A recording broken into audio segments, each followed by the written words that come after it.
वक्फ खौफ का वो दूसरा नाम जिसे सुनते ही आदमी कभी सहम जाता था, लेकिन दशकों से कांग्रेस की तुष्टीकरण की राजनीति और वोट बैंक की लालच से पैदा हुआ खौफ का ये नाम अब अपने अंत के बेहद करीब है। सोचिए, जहां Egypt, Iraq, Libya, Tunisia, Turkey और पाकिस्तान जैसे इस्लामिक देशों में भी वक्फ के पास यूं ही किसी भी जमीन पर अपना दावा ठोकने का कोई अधिकार नहीं है, लेकिन वही कांग्रेस एक खास समुदाय के वोट के लालच में इस कदर अंधी हो चुकी है कि इसने वक्फ को इतनी खुली छूट दे रखी है कि एक स्टेट स्पॉन्सर्ड लैंड माफिया बन चुका है। कांग्रेस द्वारा दी गई इसी छूट के कारण वक्फ जिस भी जमीन पर अपना हाथ रखते वो जमीन वक्फ की हो जाती थी। तमिलनाडु वक्फ बोर्ड ने 2022 में तिरुचिरापल्ली डिस्ट्रिक्ट के पूरे गाँव को ही अपना क्लेम कर दिया, जिसमें एक 1500 पुराना मंदिर भी शामिल था। सोचिए, इस्लामिक जमीनों के मैनेजमेंट के लिए बने वक्फ बोर्ड को कांग्रेस सरकार ने इतनी शक्तियां दी हुई थी कि पूरे के पूरे गांव हजारों वर्ष पुराने मंदिर या चर्च को भी अपना क्लेम कर सकता है। और सुनिए, 2014 लोकसभा चुनाव से ठीक कुछ महीने पहले तो कांग्रेस ने खुद दिल्ली वक्फ बोर्ड को लुटियस दिल्ली में कनॉट प्लेस,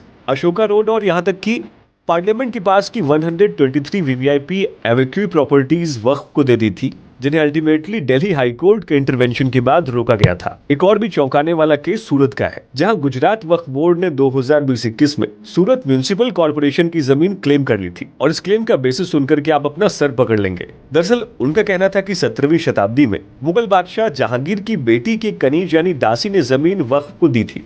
तो सोचिए कि स्टेट वक्फ बोर्ड्स, जो खुद एक गवर्नमेंट एंटिटी है, वो दूसरी सरकारी बॉडीज की जमीन को क्लेम कर ले रही है। अभी ऐसी अक्टूबर 2024 में ही कर्नाटक वक्फ बोर्ड ने विजयपुरा डिस्ट्रिक्ट में होनावाद गांव के लगभग 400 गरीब किसानों की 1500 एकड़ जमीन क्लेम कर ली थी। वक्फ बोर्ड कभी तमिलनाडु में हजारों वर्ष पुराने हिंदू मंदिर समेत पूरे के पूरे गाँव को क्लेम कर रहा है, कभी केरल के क्रिश्चियन मछुआरों की जमीन क्लेम कर रहा है, कर्नाटक में लिंगायत किसानों की जमीनों को हड़प रहा है, हरियाणा के जटलाना गाँव में गुरुद्वारे की जमीन से लेकर के यहाँ कि वक्फ बोर्ड गोल गुंबज और बिदार फोर्ट जैसे 53 एसआई प्रोटेक्टेड मॉन्यूमेंट से लेकर के गुजरात में बेट द्वारका में 2 आइलैंड्स और दिल्ली में संसद भवन पर भी अपना क्लेम करता है। हाल ही में तो एक मौलाना ने उत्तर प्रदेश के राजभवन को ही वक्फ की प्रॉपर्टी बता दी। और इस तरह के आर्बिट्ररी लैंड ग्रैब्स और करप्शन के इतने केसेस हैं कि इसकी गिनती करना भी बहुत मुश्किल हो जाए।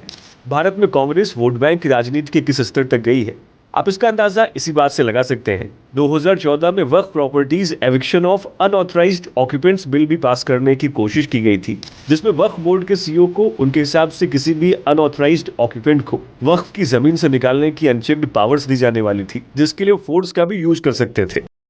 हालांकि 2014 में नई सरकार बनने के बाद कांग्रेस का ये कारनामा फेल हो गया। गवर्नमेंट ने इस बिल को वापस ले लिया। वक्फ की इसी छूट, मनमाने रवैये और कांग्रेस की गलती को सुधारने का काम सरकार ने किया है। वक्फ को अब किसी भी आम आदमी की जमीन पर नजर डालने से पहले 100 बार सोचना होगा। वक्फ की एक एक संपत्ति का ऑडिट करके उसका रिकॉर्ड तैयार किया जाएगा। कांग्रेस और उसके सहयोगी दल वक्फ अमेंडमेंट बिल 2025 का विरोध इसलिए कर रहे हैं क्योंकि उनकी वोट बैंक की राजनीति की दुकान अब खतरे में है। भारत जैसे हिंदू बहुल और धर्मनिरपेक्ष देश पर कांग्रेस ने हमेशा अपनी तुष्टीकरण की मजहबी राजनीति को थोप कर रखा था, लेकिन अब धीरे धीरे गुलामी की हर वो जंजीरें टूट रही हैं जो कांग्रेस ने अपने फायदे के लिए बांध रखी थी।